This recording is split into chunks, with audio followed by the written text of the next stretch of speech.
And now, the HTV special assignment. The problem of huffing and hacking harmful fumes has taken on a special meaning in the Ozarks since the death of a former Hillcrest student a couple of months ago.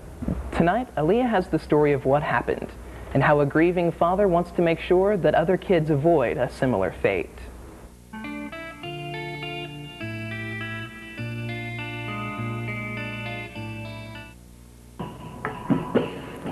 I guess they like to do it because it gets them real whacked out high.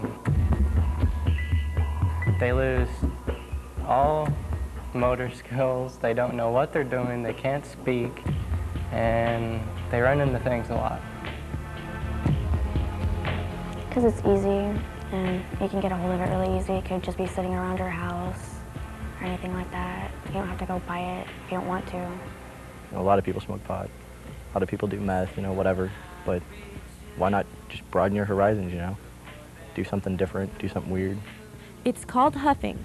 With one deep breath, the fumes can take you sky high.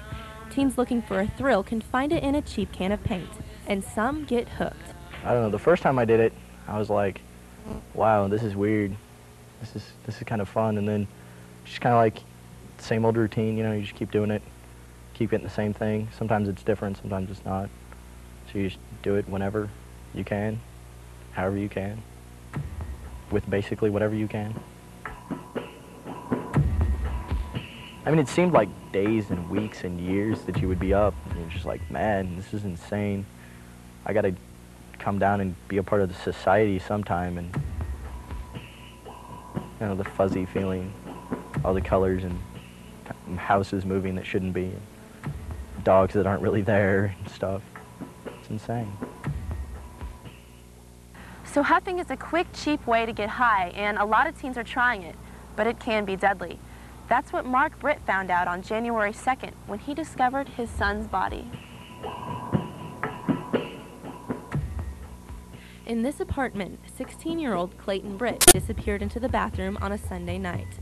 When his dad got home, nothing seemed suspicious, but after 20 minutes passed, there was no sign of Clayton. So Mark walked to the bathroom door and called out to his son. There was no response. He decided to look inside. What he found will haunt him forever. He was sitting on the toilet, nude, as if he was getting ready to take a shower, with his head and arms between his legs. And I knew immediately something was wrong. There were blue blotches across the top of his back, and his skin was an odd, almost a pale olive color. He was very light complected and very, very blonde, a natural blonde. Even his eyelashes were blonde. And so the color immediately threw me that something was wrong. And I reached over and touched him, and he was cold and clammy, a feeling like I'll never, ever forget. And set him up, pulled him up in an upright position, and his face was blue, his lips were purple, and I freaked out. Clayton was dead. There was a can of gasoline at his side. He had been huffing the fumes. Mark called 911 and tried to revive his son, but it was too late. I remember sitting on the couch, just like I am now, screaming and praying for God not to take my son from me. Gasoline fumes killed Clayton that night, but there are so many other common products that bring on all sorts of symptoms: short-term memory loss, slurred speech, eye tremors, brain damage, and sudden sniffing death syndrome, and it's so hard to prevent. We've tried to educate the stores, store clerks, and store owners on this situation. There's not a whole lot we can do as far as preventing someone from going in and buying the actual product.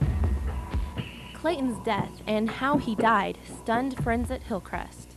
A friend called me and told me he died, and it was kind of, I don't know, irritating, because I knew he did it and he didn't know he was going to die by doing it that time, but he should have just quit a long time ago. And one of my friends quit huffing because of it. Somebody had told me that he'd quit or whatever, and I was like, okay. And then I find out one night he's dead, and I'm like, wow, that's crazy. Mark now wears his son's image on his arm. He continues to grieve, and he speaks to anyone who will listen about the dangers of huffing. He knows firsthand how costly this cheap high can be. You hear about searching for your soulmate, you know, finding your soulmate and all this.